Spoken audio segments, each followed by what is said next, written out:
because it just appalls me that we send our young men and women over the borders of our enemies in the Middle East and everywhere else, but we're not protecting our own borders. Yeah.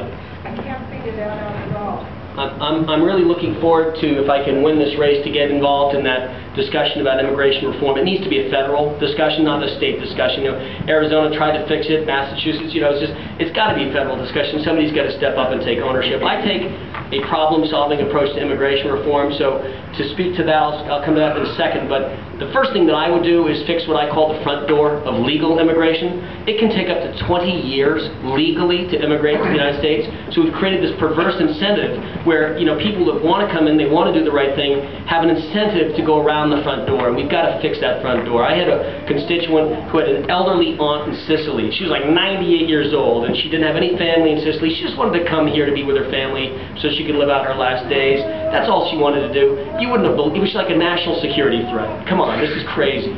And on the border security, I think the second thing we have to do after we fix the front doors, or as part of it, we have to have the border become less porous. Not just the southern border, by the way, the northern border, too.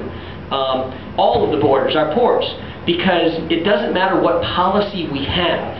If the policy can be defeated simply because somebody comes across the border, then you don't have a policy. And so these are priorities that I have. And I also want to go back on the other side of the equation to people who are here illegally. If they hurt somebody,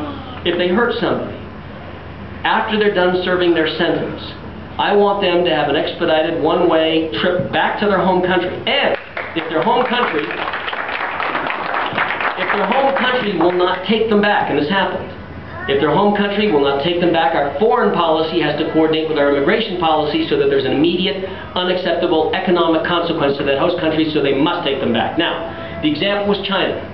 A fellow was stalking a woman here in Massachusetts.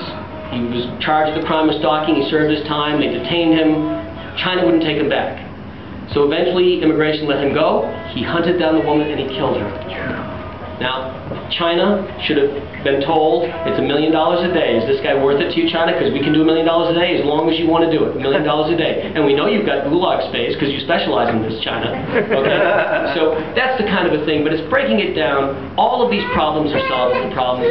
We just have to be able to have this dialogue and be able to give straight talk. And that's what I hope to do. So thank you all very much.